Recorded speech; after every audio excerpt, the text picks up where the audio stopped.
Hi guys, I am going to be reading from my mobile phone thanks to Gabe. He sent me the report of Hitler's bodyguard dying that's been all over the news. This report is from September the 6th. You may have already read it. However, I just think it's fitting to read the man who was closest to Hitler for a lot of years, and especially the last years of his life. And I'm going to skip right to the end to read the last paragraph and then go back to the beginning of it, because it sums up nicely what I've been reading to you about the British Holocaust against Germany during the Second World War. So I'll just read the last paragraph. This sums it up very neatly, and then we'll go back to the beginning. At age 87, when he talked with the AP, Misch still cut the figure of an SS man with a rigid posture, broad shoulders and neatly combed white hair. He stayed away from questions of guilt or responsibility for the Holocaust, saying he knew nothing of the murder of 6 million Jews and that Hitler never brought up the final solution in his presence. That was never a topic, he said emphatically, never. Now I'll go back to the beginning and read just how close this man was to Hitler throughout the war. And you make up your minds whether anything could have been hidden from this man on such a massive scale. All right, Rochus Misch, who served as Adolf Hitler's devoted bodyguard for most of the Second World War and was the last remaining witness to the Nazi leader's final hours in his Berlin bunker, has died. He was 96. Misch died Thursday in Berlin after a short illness. Burkhard Nachtigall, who helped him write his 2008 memoir, told the Associated Press in an email on Friday. Misch remained proud to the end about his years with Hitler, whom he affectionately called boss. In a 2005 interview with the Associated Press, Misch recalled Hitler as a very normal man and gave a riveting account of the German dictator's last days before he and his wife Eva Braun killed themselves as the Soviet Red Army closed in around their bunker in Berlin. He was no brute, he was no monster, he was no Superman, Misch said. Born July 29, 1917 in the tiny Silesian town of Alt-Schalkowitz in what today is Poland, Misch was orphaned at an early age. At age 20, he decided to join the SS, an organization that he saw as a counterweight to a rising threat from the left. He signed up for the Liebenstadt SS Adolf Hitler, a unit that was founded to serve as Hitler's personal protection. It was anti-communist against Stalin to protect Europe. Misch said, I signed up in the war against Bolshevism, not for Adolf Hitler. And the Bolshevik war was a Jew orchestration. Just take a look at the figures on the amount of Jews that were in and around the government at that time, running the show as they do, always behind the scenes. But when Nazi Germany invaded Poland on September the 1st, 1939, Misch found himself in the vanguard as his SS division was attached to a regular army unit for the Blitzkrieg attack. Misch was shot and nearly killed while trying to negotiate the surrender of a fortress near Warsaw, and he was sent to Germany to recover. There he was chosen in May 1940 as one of 2 SS men who would serve as Hitler's bodyguards and general assistants, doing everything from answering the telephones to greeting dignitaries. Misch and comrade Johannes Henschel accompanied Hitler almost everywhere he went, including his Alpine retreat in Berchtesgaden and his forward Wolf's Lair headquarters. He lived between the Führer's apartments in the new Reich Chancellery and the home in a working-class Berlin neighborhood, that he kept until his death.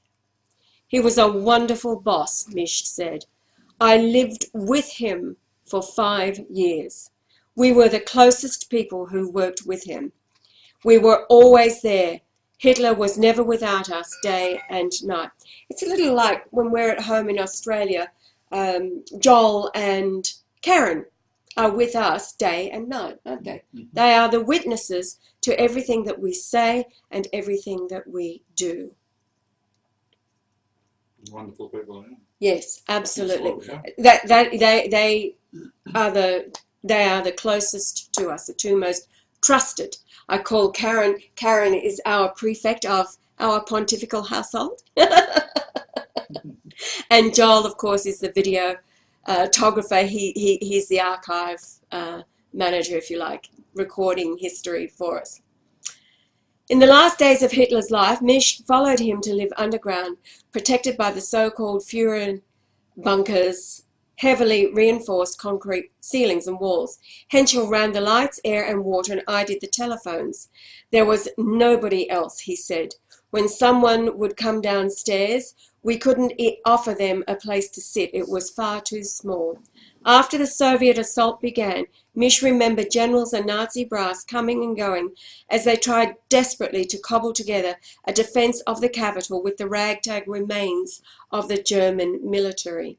He recalled that on April 22nd, 2 days before Soviet armies completed their encirclement of the city, Hitler said, "That's it, the war is lost. Everybody can go."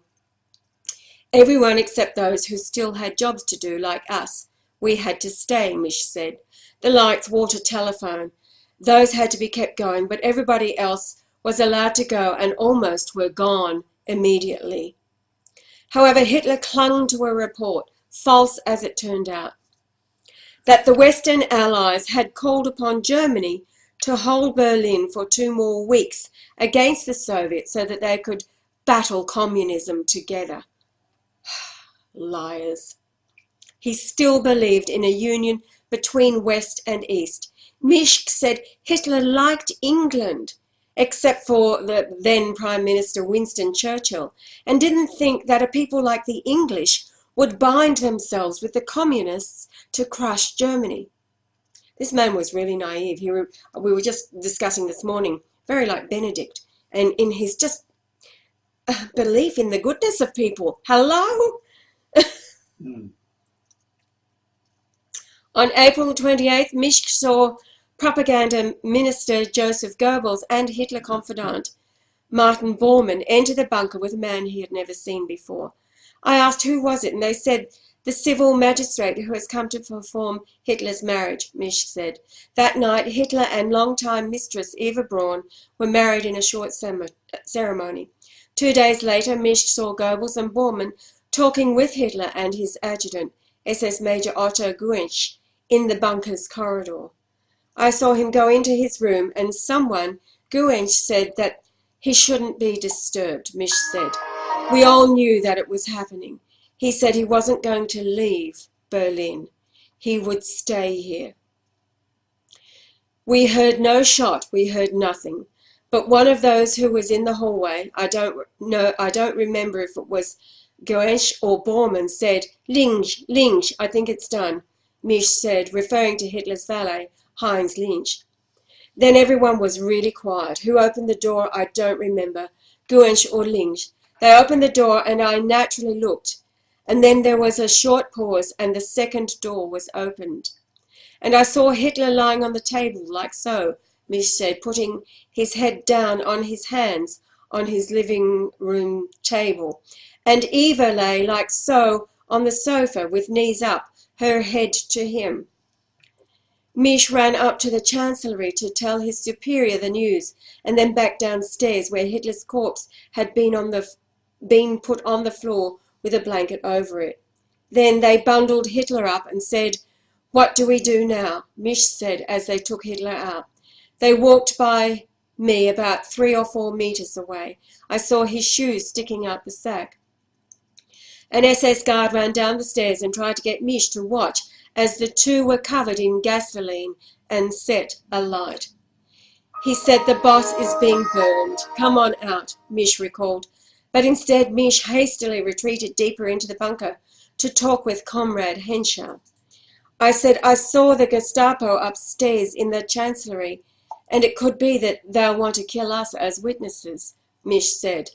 But Mish stuck to his post in the bunker, which he described as a coffin of concrete, taking and directing calls with Goebbels as his new boss until May the 2nd, when he was given permission to flee. Goebbels, he said, came down and said, "You have a chance to live. You don't have to stay here and die." Mish grabbed the rucksack he had packed and fled with a few others into the rubble of Berlin. Working his way through cellars and subways, Mish decided to surface after hearing German being spoken above through an air ventilation shaft. But the voices came from about 300 soldiers who had been taken prisoner, and the Soviet guards grabbed him as well. Following the German surrender on May the 7th, Mish was taken to the Soviet Union, where he spent the next 9 years in prisoner of war camps before being allowed to return to Berlin in 1954. He reunited with his wife Gerda, whom he had married in 1942 and who died in 1997. Excuse me.